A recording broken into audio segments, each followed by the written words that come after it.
প্রবাসী ভাই বোনদের কাছে বিনয়ের সাথে আবারও করজোড়ে অনুরোধ করতে চাই, এই মিথ্যা গুজবে আপনারা কান দিবেন না। আমাদের দেশের সম্পদ, আমাদের সরকারের যত অবকাঠামো, এগুলো কিন্তু আপনাদের রেমিটেন্সের পয়সা। রেমিটেন্স যারা পাঠানোর বিরুদ্ধে অপপ্রচার করছেন, রেমিটেন্স আপনারা যদি বাংলাদেশে 6 মাস না পাঠান বা আপনারা যদি বৈধ পথে না পাঠান, এই ক্ষতিটা কার হবে? এই ক্ষতিটা হবে আমাদের প্রবাসী ভাই বোনদের পরিবারে, আমাদের দেশের সামগ্রিক উন্নয়নের ক্ষতি হবে। সেতু ভবন যারা ধ্বংস করে,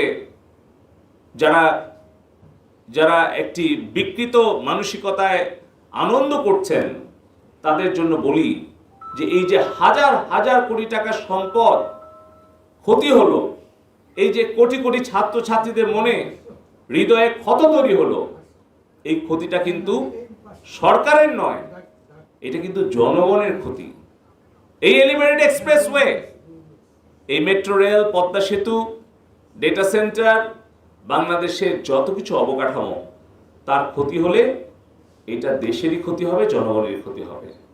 রেমিটেন্স যারা পাঠানোর বিরুদ্ধে অপপ্রচার করছেন, রেমিটেন্স আপনারা যদি বাংলাদেশে 6 মাস না পাঠান বা আপনারা যদি বৈধ পথে না পাঠান, এই ক্ষতিটা কার হবে?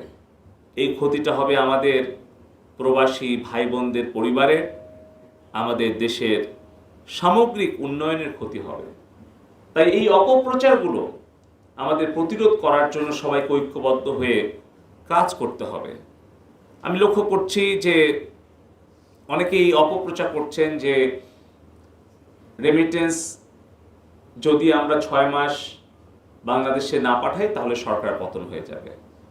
একটাবার চিন্তা করেন যে নিজের ক্ষতি করে আরেকজনের ষড়যন্ত্রকে আপনারা সফল করবেন না। এর আগেও কিন্তু এই ধরনের অপপ্রচার হয়েছে, বহুবার হয়েছে, বারবার কিন্তু সত্যের জয় হয়েছে, মিথ্যার পরাজয় হয়েছে, কিন্তু তত দিনে যে ক্ষতিটা হয়ে গেছে সেটা কিন্তু আমাদের কাটিয়ে উঠতে অনেক সময় লেগেছে। আরেকটা অপপ্রচার আমি দেখতে পাচ্ছি, আমাদের রাজনৈতিক প্রতিহিংসার কারণে অনেকেই আক্রমণ করছেন যে ডাক টেলিযোগাযোগ তথ্য প্রযুক্তি মন্ত্রণালয়ে নাকি আমরা একটা বিশাল প্রকল্প নিয়েছিলাম, যেই প্রকল্পের আওতায় নাকি 6 লক্ষ সাইবার যোদ্ধা তৈরি করার কথা ছিল, সেটা কোথায় গেল? আমি বলতে চাই বিনয়ের সাথে, এই সংকটে, আমাদের দেশের জাতীয় এই সংকটে রাজনৈতিক প্রতিহিংসাটাকে পরিহার করে দেশের সামগ্রিক উন্নয়ন এবং শান্তি নিরাপত্তার জন্য আমরা যেন সকলে দায়িত্বশীল আচরণ করি।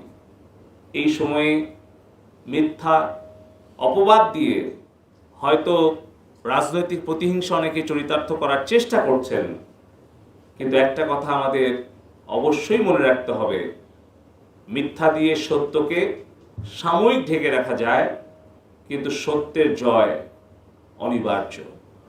আজকে আমরা আমাদের মাননীয় আইসিটি উপদেষ্টা সজীব ওয়াজেদ জয় ভাইয়ের 53তম জন্মবার্ষিকীতে আমরা সজীব ওয়াজেদ জয় ভাইয়ের প্রতি ধন্যবাদ, কৃতজ্ঞতা